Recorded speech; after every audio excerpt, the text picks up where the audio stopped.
بسم اللہ الرحمن الرحیم۔ ناظرین، ماہ رجب جس طرح بہت زیادہ فضیلت اور برکات کا حامل ہے، اسی طرح یہ مہینہ اہل بیت علیہم السلام کے حوالے سے بھی بہت اہمیت رکھتا ہے۔ یہ مہینہ 4 ائمہ اہل بیت علیہم السلام کی آمد مطہرہ کا مہینہ ہے اور امام حسین علیہ السلام کے گلشن میں کھلنے والے 2 پھولوں کی ولادت کا مہینہ ہے، اور خاندان رسالت صلی اللہ علیہ وآلہ وسلم کی 4 عظیم ہستیوں کی شہادت بھی اسی ماہ رجب میں ہوئی۔ اس ویڈیو میں ہم یہی تفصیلات آپ کو بتائیں گے۔ ڈیٹیل سے پہلے آپ اس چینل نور اہل بیت 110 کو ضرور سبسکرائب کریں تاکہ اہل بیت علیہم السلام کے فضائل اور علوم اسی طرح آپ تک پہنچا سکے۔ ناظرین، ماہ رجب کو اللہ کا مہینہ کہا جاتا ہے۔ اس بابرکت مہینے کا آغاز امام محمد باقر علیہ السلام کی ولادت باسعادت سے ہوتا ہے، جو کہ سلسلہ امامت کے 5ویں امام ہے۔ آپ علیہ السلام 1 رجب کو مدینہ منورہ میں پیدا ہوئے۔ 3 رجب کو رسول خدا صلی اللہ علیہ وآلہ وسلم کے 10ویں جانشین اور امام علی نقی علیہ السلام کی شہادت کا دن ہے، اور اسی فرزند رسول امام علی نقی علیہ السلام کی ولادت باسعادت 5 رجب کو مدینہ منورہ میں ہوئی۔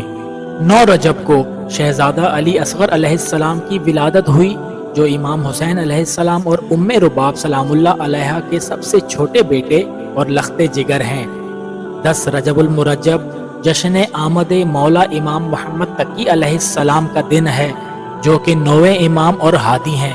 آپ علیہ السلام کی جائے ولادت مدینہ منورہ ہے۔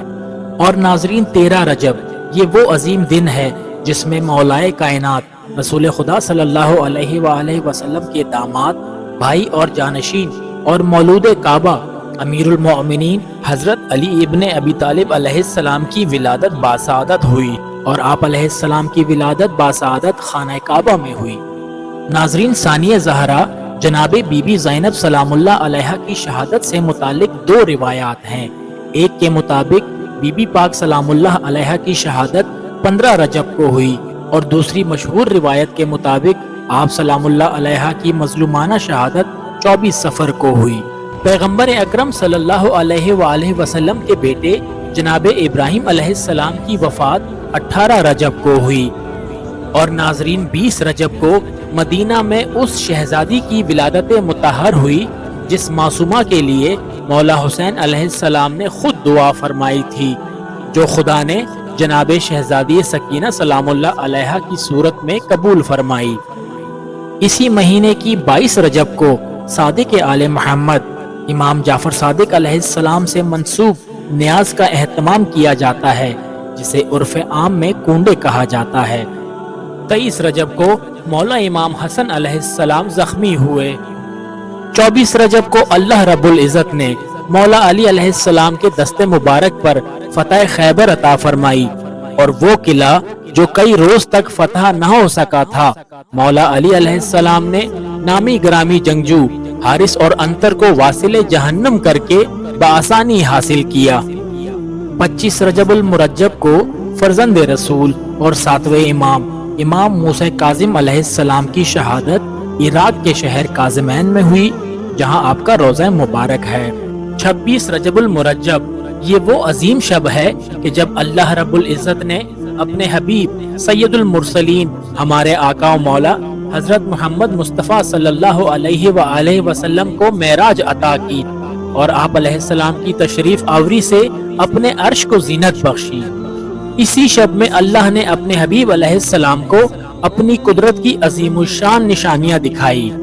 اور ناظرین، 27 رجب پیغمبر اکرم صلی اللہ علیہ وآلہ وسلم کی بعثت کا دن ہے۔ یوم بعثت وہ دن ہے کہ جس دن پہلی وحی کا نزول ہوا تھا، اور آقا علیہ السلام نے باضابطہ طور پر اعلان نبوت فرمایا۔ اور آخر میں 28 رجب ناظرین یہ وہ دن ہے کہ جہاں سے کربلا کا آغاز ہو جاتا ہے۔ اسی دن سید الشہداء امام حسین علیہ السلام اپنے اہل و عیال اور آبان و انصار کے ہمراہ مدینہ سے روانہ ہوتے ہیں اور اپنے نانا کا دین بچانے کربلا پہنچتے ہیں۔ ناظرین، اس دعا کے ساتھ اس ویڈیو کا اختتام کرتے ہیں کہ اللہ رب العزت ہمیں محمد و آل محمد علیہ السلام کی صحیح پیروی کرنے کی توفیق عطا فرمائے۔ آمین۔